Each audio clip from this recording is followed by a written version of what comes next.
The topics and opinions expressed on the following show are solely those of the hosts and their guests and not those of W4WN Radio, its employees, or affiliates. We make no recommendations or endorsements for radio show programs, services, or products mentioned on air or on our web. No liability, explicit or implied, shall be extended to W4WN Radio, its employees, or affiliates. Any questions or comments should be directed to those show hosts. Thank you for choosing W4WN Radio.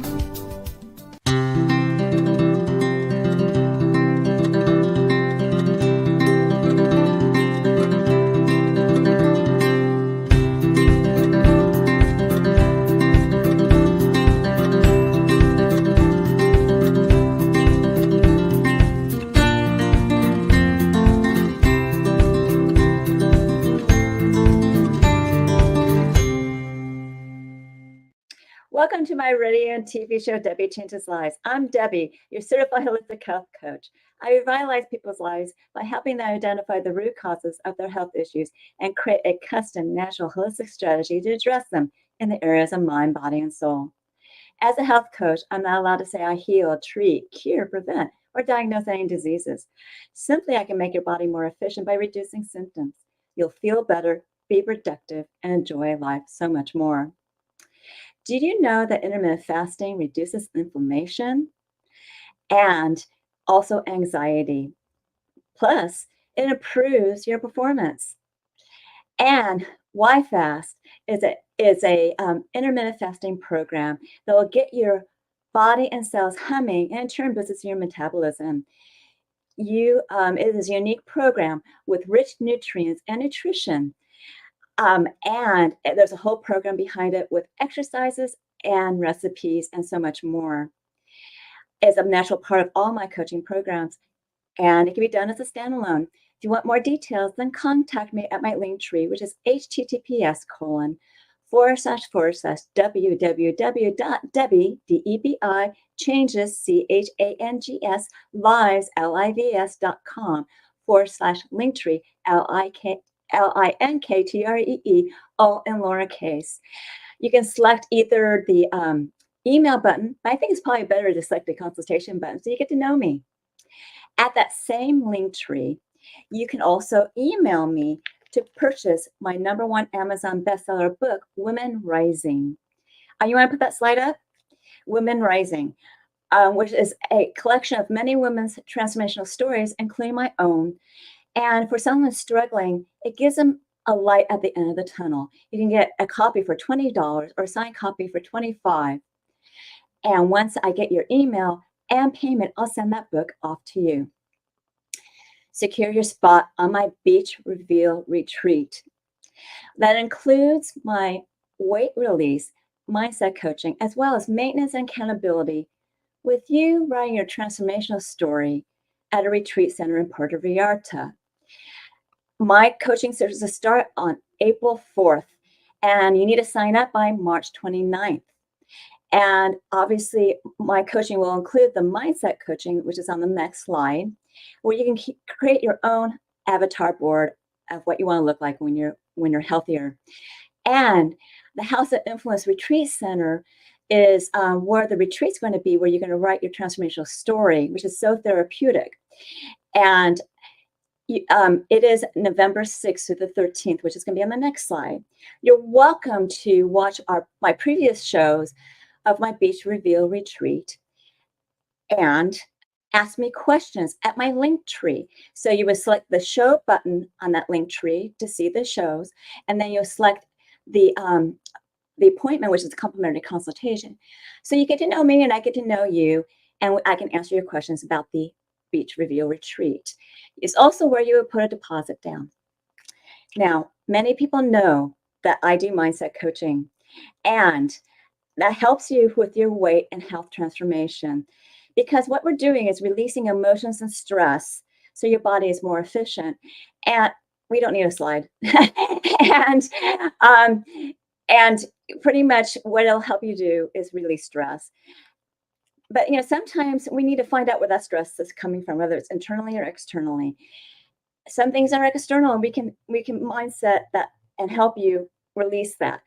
But when it's more of a traumatic event going on in your life, that's when I reach out to others or services that may help you. And today I have Lynda Bergh, a licensed California investigator.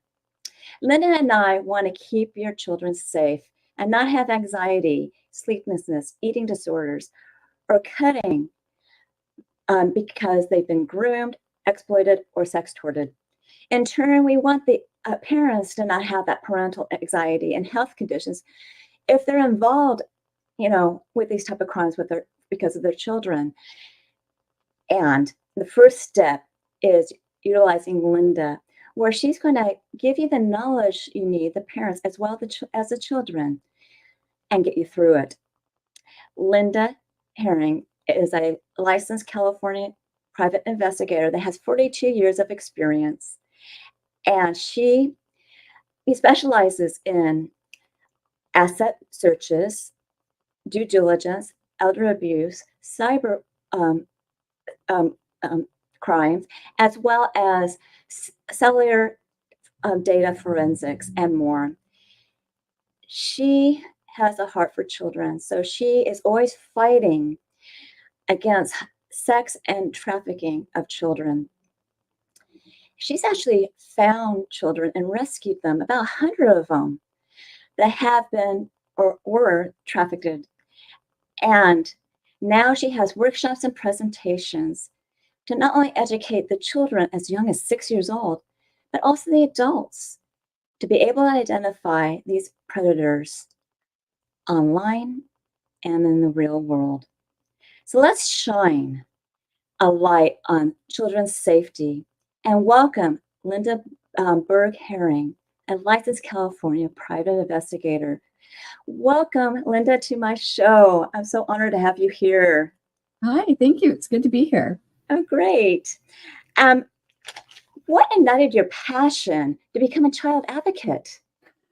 Well, it's kind of a complicated story, but originally I was going to be a dancer. I grew up 100% focused on being a dancer. But through some strange twists and turns that life has a tendency to take, I ended up working briefly in law enforcement, and then I started a typing and transcription business. It was home-based. I was kind of a trendsetter back in the early 80s. Work from home. I was one of those too. Continue. Yeah. But just by, I advertised my typing and transcription service in like a local newspaper and the Penny Saver. If you remember the Penny Saver way back then. Yes, I do. Yeah. And just by coincidence, my first 5 or 6 clients were private investigators. So I didn't seek them out. They sought me out to type their reports. And after a few months doing that, one of my clients hired me to work as an investigator out in the field. And probably a week or 2 after I started doing that, we got a missing child case. And it involved a little girl, 10-year-old girl, who was kidnapped by her uncle. So we thought who she was with. He brutally raped her many times over a very short period of time, like 72 hours, which, to that little girl was an eternity. And then he sold her to his friends for sex. By the time we found her, which was within about a week, but you can only imagine how long that week was. Yes. She'd been trafficked. They didn't call it that then. They just said she was kidnapped and, abused. But that was a sex trafficking case. And that case just ignited this fire in me to do anything and everything for kids. So I do other work to make money. I focus on missing kids and helping kids as like my passion project, I like to say. Well, being your first case, I would, your heart just went out to. Yeah. It was 10 years old. She was 10 years old, right? Yeah. And she was only there for a week, and all that happened. Can you imagine how long that week was for her? It must have been really long, and she was so confused. I just, it's not anything anybody wants to be part of. Right. Wow. Now, is every child at risk of being exploited or trafficked? Yes. And the reason I say that, there's a whole list for like a potential victim profile, but included in that list is a child who wants to be liked, included, loved, cared for. That's every kid. Yes, it is. So even without the other, foster kids are very, very much at risk for being groomed and trafficked. So are kids that have been abused previously.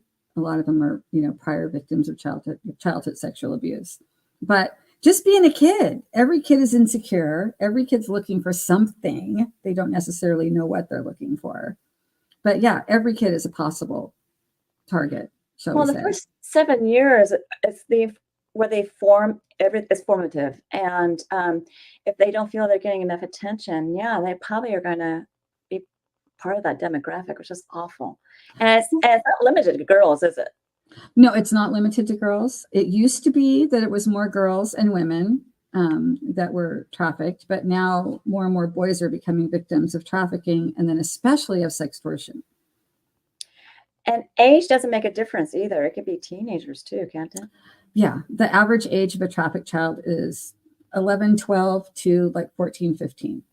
But they can be younger. The youngest case I've worked on, or the youngest victim that was in a case I worked on, was only 3 months old. And then I've worked on some that were adults. Oh, wow. So yeah, these monsters, they do what they want to do. Wow. It takes my breath away. I'm sorry. That's okay. What are the major risk factors that are involved here? Probably, I want to say, well, 90% of trafficking these days starts online.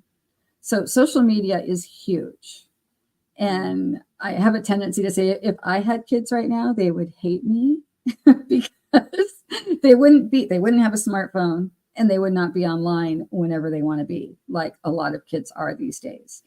So and I'm not trying to diss the parents, but parents shouldn't be giving, an 8 or 9-year-old a smartphone.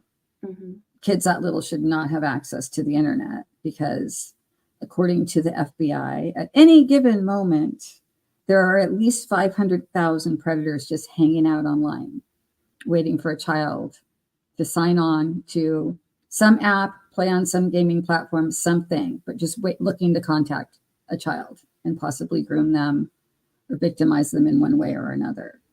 So the internet, social media is it's today's white panel van.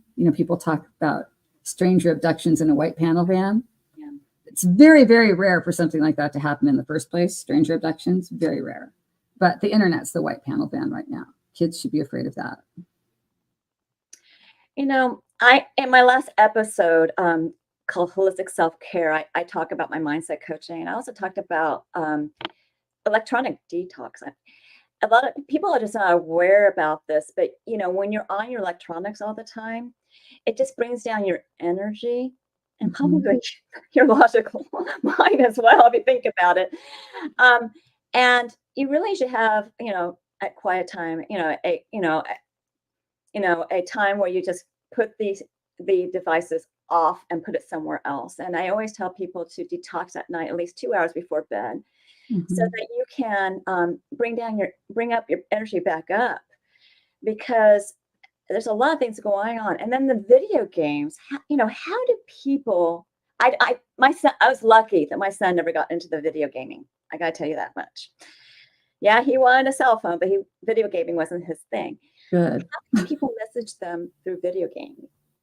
Almost every app or game has a chat feature.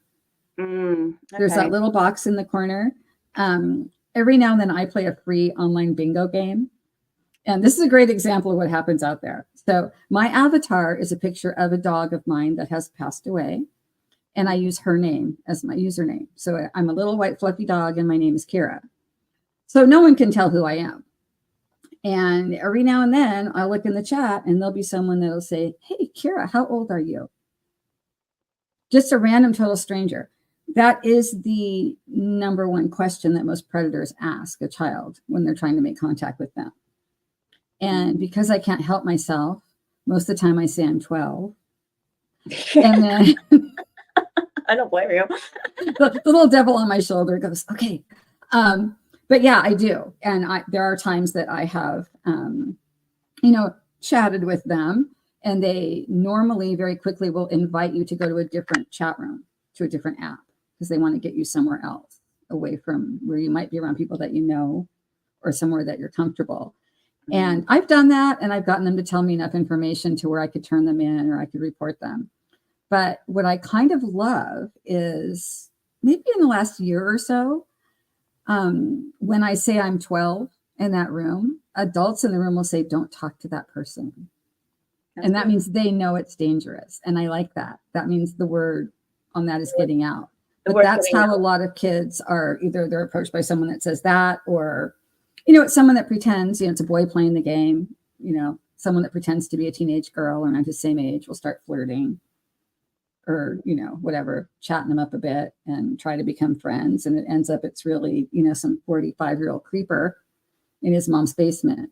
Or unfortunately, a lot of these predators are people that we should be able to trust. We think we can trust, like, ministers and doctors and teachers and police officers, and firefighters and IT people.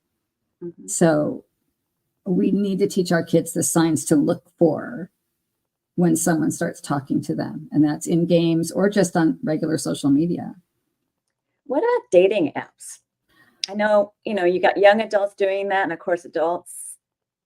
Dating apps are not good for anyone. I don't think so either. Yeah. A lot of the things that I tell people that kids need to look for, it's kind of the same thing with, the adults on dating apps to protect themselves from a romance scam.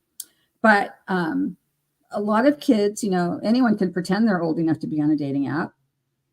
There was a case around here in this area not too long ago with a 16-year-old girl who was on Bumble who claimed she was 18. Oh, wow. And she had met up with several different guys on there. Shockingly, her mother was well aware of what she was doing and didn't do anything about it. Well, she met a guy who wasn't a nice guy who, took off with her and kept her for a few days and, assaulted her and then left her far, far away from home all by herself. And so dating apps are hard enough for adults to deal with. You don't need a kid dealing with them. Yes, exactly. Oh, well, what can parents do to protect their children from predators, both physically and mentally? I always say the number one thing, I have kind of a top 10 keep your kids safe list that I do. And so to start with, like I said, kids should not have a smartphone. If they're under the age of like 11 or 12, if they have a phone, it should be able to call mom, dad, 911, maybe grandma, someone trusted. And that's it. No internet access, because a lot of trouble starts there. Mm-hmm. Children need to stay away from online games and apps, obviously, like we were just talking about. Right. Electronics, phones, tablets, and all those things should be kept outside their bedroom at night. And I know you have the electronic detox thing, which is great. I need to do that myself. But I'm terrible. My phone is next to me all the time, mainly because of business, but it's always there. But the National Center for Missing and Exploited Children says that depending on the survey they do, between 67 and 78% of kids sleep with their phone or their tablet right next to them. Mm-hmm. So, if they wake up in the middle of the night and they can't sleep, who are they talking to? Chances are not their friends. No. So that's that really phone's keeping them up during the night when it's right next to you. So, we don't know that, but it is. Yeah. And then they need to know kind of the signs to spot a bad guy or bad girl, online. And that first thing is, how old are you? The second, and probably the most dangerous question that a predator asks a child is, let's move to another app, because that's like being kidnapped and taken to a second location. Okay. So it's that, the stranger danger thing. Kids don't understand stranger danger online. They think it's online. It can't be dangerous. The people can't find me. Well, they can find them. And then parents need to pay attention to watch for changes in their child's personality. Sometimes a kid that's super, super outgoing will all of a sudden be shy and quiet. It's usually a pretty drastic change when they're being groomed, because there's all these things going through their head that they don't necessarily understand, and they tend to get quiet. Sometimes they either get bulimic or anorexic. You mentioned cutting. When they're being groomed or being sextorted, cutting is a huge symptom of that, especially if there's no history of anything before. Right, right. So that's huge. They might all of a sudden have a second cell phone that came from who knows where, or receive expensive gifts that they can't explain, because these people will send them things, and the predators are very good at manipulating the kids. There are experts that say it takes 8 minutes for a stranger online to gain the trust of a child. 8 minutes. That's nothing. Yes, that's really fast. You know? Yeah. And then they'll be like, oh, your mom and dad didn't get you this thing you wanted? I'll send you that. That's where they find out where they live. They do. There are many ways actually that they find out where they live. But yeah, that is one of them. They will, or they'll say, I'll send this to, a PO box somewhere, or go pick it up somewhere. They try to get them to meet. Right. A child also very, very much needs to know that once they send out a photo or a video to somebody, it's gone. There's no way to get it back. It's gone, because they, especially the sextortion people, are like, you sent me this video. If you don't send me $1,000 right now, I'm going to send it to all of your friends and family, to your church, to your school. And, can you imagine? Yeah. Like, how embarrassing, how awful. Yes. But they don't do that most of the time. They don't do that at all. They've already sent it out, however, on the deep web to all of their fellow pedophiles. Right. That are collecting videos of kids. The information, collecting the visuals. They're collecting the videos. So, and typically these predators, when they figure out they're not going to get any money, they just shut down their account and they go after a different target, because it's really. Also, they create new accounts. Yeah, and a lot of it typically with girls, they want more and more explicit videos. With boys, they're trying to get money more so than the videos. They get the original video, but then they want money. And then actually there was an article, I was researching some of the latest stuff the other day, getting ready for a workshop I did yesterday. And some of these sextortion people now are actually trying to get these teenagers to give them access to their parents' information.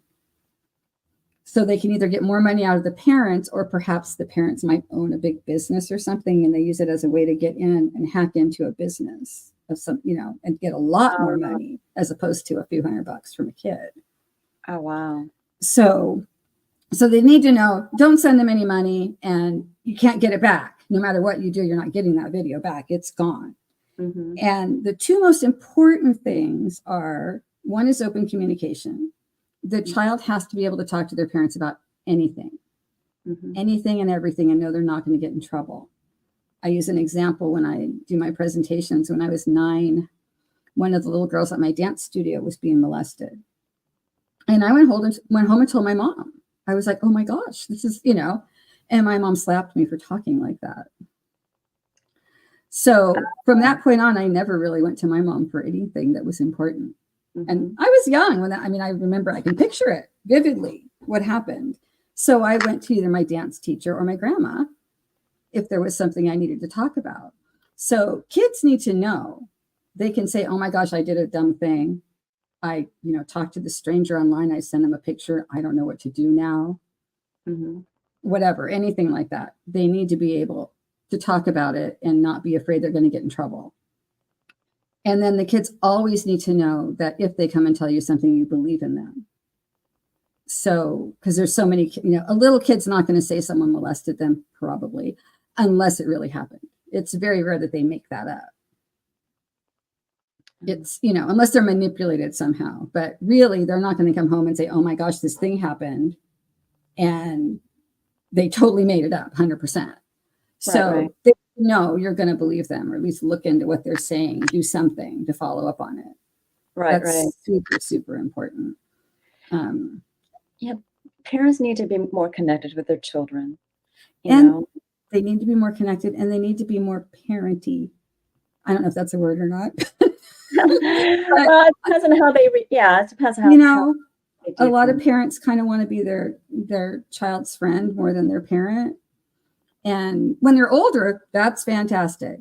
But when they're younger, they need to parent. They need to be in charge. And the kid shouldn't be able to go home and jump up and down and demand the latest cell phone or the latest whatever, the latest crazy expensive shoes, whatever it is.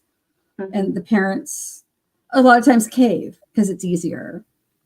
Yeah, keep up with the Joneses, so to speak, you know. Yeah. Don't use that phrase anymore. I know. That's okay. We're putting ourselves on that one, but that's okay. But it's true. And I've got a friend who's got an 8-year-old who, wants a cell phone, a smartphone. And I said, you go get that. I mean, I know this person well enough. I said, you go get her a smartphone. I'm going to come get it. And I'm going to block everything that shouldn't be on there. Mm-hmm. It's like, she can be mad at me. It's okay. But somebody needs to watch out for these kids. Yeah. The average age a child first sees pornography is 8. And that's why there's all this child blocking protection on TV as well, like on DirecTV and all these other. There's a reason for that. Yeah, they can block it. And of course, the kids know how to turn it off. They can turn it off. But that's where, little kids shouldn't be seeing porn when they're little kids. Like an 8-year-old should not be seeing something like that. And usually when they do, it's on their classmate's smartphone at school. Mm. So they shouldn't have that. But most kids, most schools, at least when my son was growing up, they had to put their phone somewhere once they walked into the classroom, even in high school. Well, and they should. We somehow made it through school without a cell phone. Yeah, we all survived. We had to have a quarter or a dime for a payphone. Exactly. And somehow we all survived. So they can do the same thing. Exactly. It's kind of crazy. Another good idea to help kids kind of not get in trouble online or with their phones is when the parents do give them a phone, or I should say loan them a phone, because it really belongs to the parents. Mm-hmm. They own it. They're paying for it. They signed the contract. Mm-hmm. They should do a contract with their child about the phone that, you're allowed to use this phone. Yes. I'm going to check everything that's on it once a week or whatever they do. You don't get to hide anything on there. And they need to stick to it. Like I know a couple of people that have adult children. They're in their 20s and they still have that contract with the phone. They're like, we're paying for the phone. As long as we're paying for the phone, it's ours. We get to see what's on there. And if you don't willingly give me the phone, I'm going to take my phone back because, and that's important. Yeah, it is. It is. Phones and the internet are, it's a blessing and a curse. It's a good thing to have, and it's a not so good thing to have. Well, phones, internet, video games, TV. They're all electronic devices, everybody. That's true. We are all surrounded by them all the time. Yeah, and we need to not be getting all that EMF. So just to let you know. But there is that too. Now I know some of the answers to this, but how does being exploited affect an individual's health and well-being? Well, obviously just from the start, it's devastating when it's happening. There's physical injuries. There can be physical injuries that can be permanent. And then there's the psychological thing. The little 10-year-old girl I talked about in the beginning, I'm friends with her. We have stayed in contact ever since. And her parents did everything right, so to speak. But she went to counseling and had some issues for a little while, understandably so. She's been married twice. Her first marriage ended up totally dysfunctional, probably as a result of what happened to her as a child, just based on things that she told me that had happened. So second marriage is great. She's a lovely lady. She's only 13 years younger than me. I was young when I started doing this. So a wonderful human being, but she'll have a flashback every now and then. Yeah. So all these years later, and even though she did get counseling and she did do the things that they suggest that you do. So it's very important when we rescue kids. Sometimes the ones that I found, the parents had hired me directly because their child ran away. And we find them in this situation where someone is forcing them to have sex with other people. And sometimes those parents don't want to put them into counseling because they're embarrassed. They don't want anyone to know what happened to their child. Yes. And so I think that's totally unfair and it shouldn't be that way, but I'm not the child's parent, so I can't really, I can make recommendations and suggestions for what they do. Yes. But they need counseling, they need treatment, they need to be for a little while, at least in a safe place where they are surrounded by people that they trust and they feel safe with. And that's not always their family. Unfortunately, there's a lot of trafficking that is done by family members. True. Yeah. So your story at the very beginning. Yeah. Yeah. With an uncle. During COVID, I think the stat was 42% of sex trafficking was committed by family members. Oh, gosh. And that can be, an uncle. It can be a mom or a dad that sells their kids so they can get money for drugs. That happens a lot, which is terrible. Sometimes it's a romantic relationship. So a husband trafficking his wife. So it's, and it's all of this is all about money. It's literally just getting money. Wow. And not caring for the kids at all. Just money, money, money. It is, human trafficking is the number 2 crime in the world, economically or financially, just below the drug trade. So at the rate it's going, it'll probably surpass it at some point. That's awful. But these people that have been through this abuse, and I'm going to call it abuse because it is, they really need, counseling's not working for them. They really need to seek something like hypnosis. True. That can be good. Yeah. There are things out there that can help them. And, it's getting them into those. Sometimes they're afraid. They're too afraid to do it. A lot of kids, especially teenagers and young adults that are trafficked, never even report it. Because they're ashamed that it happened to them. And they shouldn't be because, it's happening to others. They're not the only one. Right. It's like domestic violence where, the wife is like, it's my fault. My husband hit me. No, it's not. It never is. And it's never their fault they got trafficked. No matter. It's the predator's fault. I always say no matter what, for lack of a better word, stupid thing the kids do or, inappropriate thing they do or whatever, someone else convinced them to do it. That's the person that started it. Like with sextortion cases, a lot of times the kids are afraid to report it to the police because they think they're going to get in trouble because they sent out what's technically child pornography. But they were manipulated into doing that by a predator. So they did not commit a crime. They're a victim. But a lot of them don't understand that. And they're afraid they're going to get in trouble. And they're not. But I think something really important that kids should learn these days is, stop taking naked photos of yourself and sending them to people. There's no need to do that. I mean, when I was a teenager, you couldn't have paid me $1 million to take a picture of me without my clothes on and give it to somebody. It was just, but that's how we were raised. Yeah. And these days it's been so normalized that it's not a big deal to a lot of these kids. They don't really think much of it. No, they don't. Yeah. And then their hormones are going crazy because, they're teenagers. And exactly. But but the other, I had, on one of my episodes, I had Alan Stevens from the Campfire Project. That's a perfect place because it's private for them to share their story. And then they'll find out there's other people like them. Right. And that's what's great about group therapy too, because when they find out there's other people like them, they will learn from other people. It's kind of like my weight loss. Well, it's not exactly like it, but when I do team coaching for health and weight loss, people learn from each other. And that's a more positive aspect. But these other, the Campfire Project and group therapy and things like that, they'll learn that they're not alone. Right.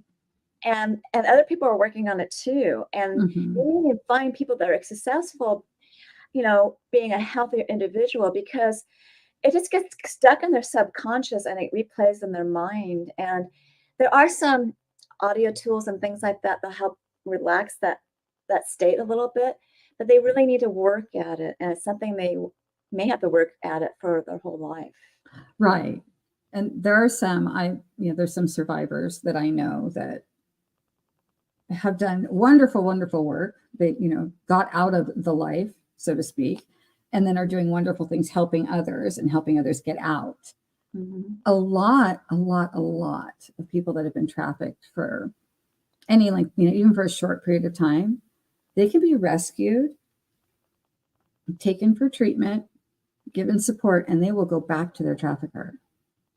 It's almost like a Stockholm syndrome thing where they felt safe. They didn't know any better for, whatever reason, which is devastating. That's terrible. But sometimes it takes 2 or 3 times for them to be rescued before they're finally out. They need to start recognizing when that pattern's coming up and stop it. And something like maybe, okay, that pattern's coming up. If they just put their hand in front of their face, they may pause them for a second, but at least they're aware that this is happening again, and I got to not do this. Yeah, a lot of them just don't have that tool. So they don't know that. Yeah. They need to work at it, and that's why it may not, work right away. It's just something that will work over time. But it's something to make them more aware, oh, this is happening. This is happening, and I got to not think this way. And then you can pivot, or you can do something else, and then realize this is happening too much and seek help. Right.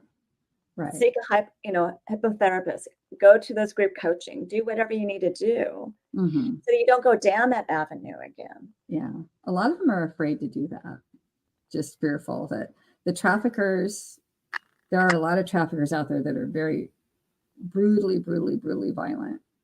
And so, if one girl gets out somehow, they'll beat the other ones and say, this is what's going to happen to you if you try that.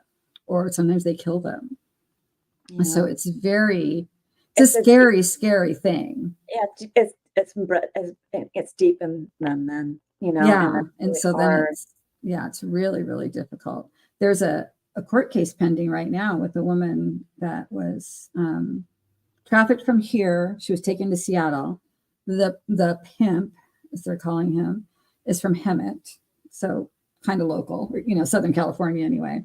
Yes. And that guy had beat her so badly that she jumped out of a 3rd-story window of a hotel in her underwear to try to get away from this guy. And she ran out into the middle of a busy highway and sat down in traffic until a rideshare guy picked her up and called 911. And then the bad guy was chasing them down the street. They had like a running shootout as they were driving. And finally the rescuer, for lack of a better word, was able to meet up with police.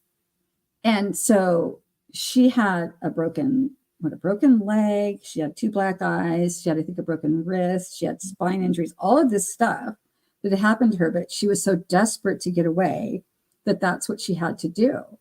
And now the trial is pending, and other women that this guy was also trafficking are contacting her, trying to get her to come back to him, trying to say how good he was and that she was, she's disloyal for not defending this guy.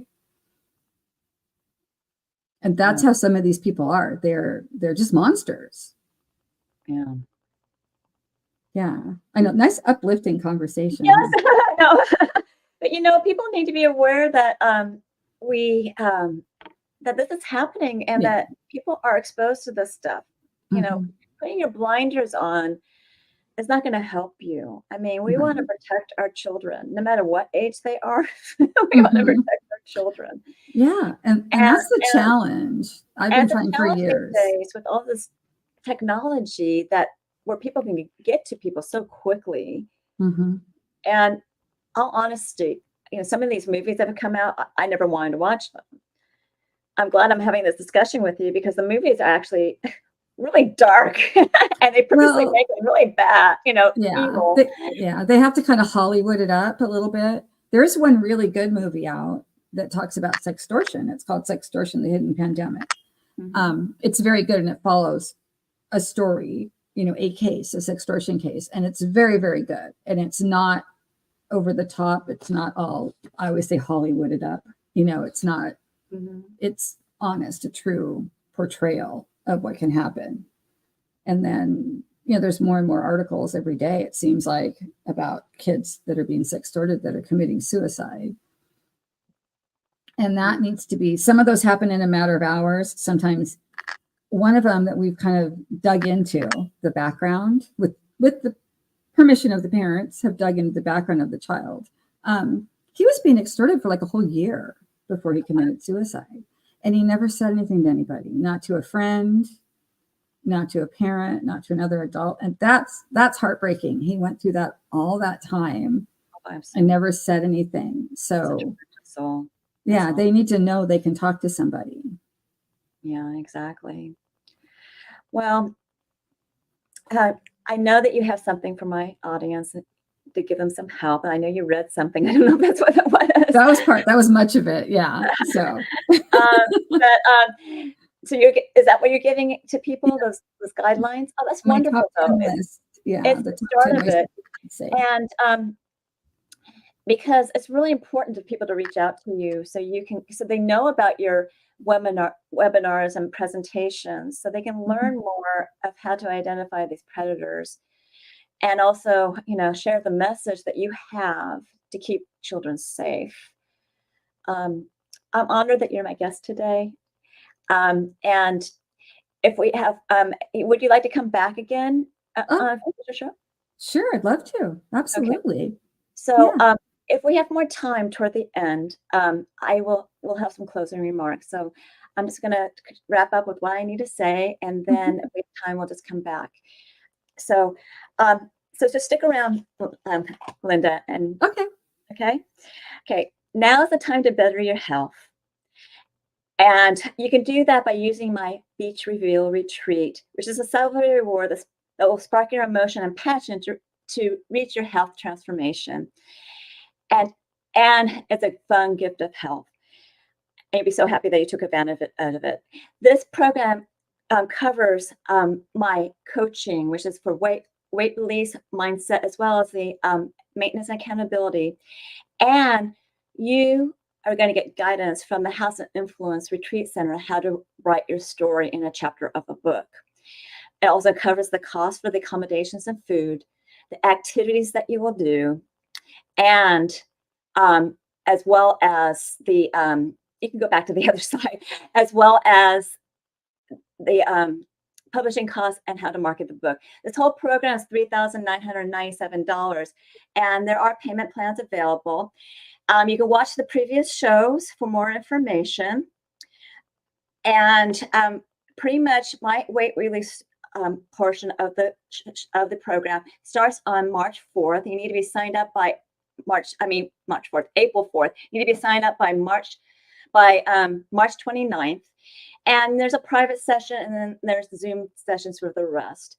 Again, that's mindset and weight release coaching with some maintenance and accountability. And then you go to the Beach Reveal Retreat, which is in Puerto Vallarta, Mexico, from November 6th through the 13th. And you can go to the next slide. There's several shows that you can look at to get more details about the Beach Reveal Retreat, as well as ask me questions with my consultation button. So that I have a show button and a consultation button that you can ask more information about it on my link tree, which is https://www.debi.changes.com/linktree, LINKTREE, all in lowercase. And we'll discuss this whole program. And that's where you put down a deposit of at least $100 as well. Now, if you don't want to do this program, do the complimentary consultation where you get to know me, I get to know you, and I'll guide you to optimal health. And that's at the same complimentary consultation button. Part of that button are my programs and services. You can go to the next slide, which includes the Beach Reveal Retreat. Right now, you can only put a deposit down. The Take Your Body Back, which is only a 12-week program without the retreat and without writing a story. And you can pick a smaller package, like maybe a month package, if you want some coaching for the YFAST program. And you'll find all that in the appointment button, as well as my services, which are Zyto body scans. Now, I prefer to do the Zyto link because I can do it remotely. And what it is an app where I show you a link, and you will scan your face for 30 seconds. It looks for blood flow.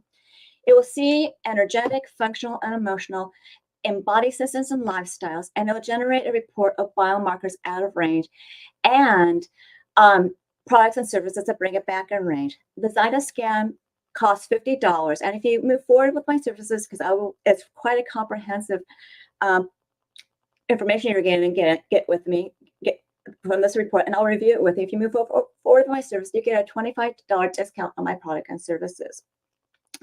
Also, you can get 5 scans for the price of 4. And you save $50. So there's a couple ways of saving money on the Zytoscan. People are so amazed about what the Zytoscan tells them about their body.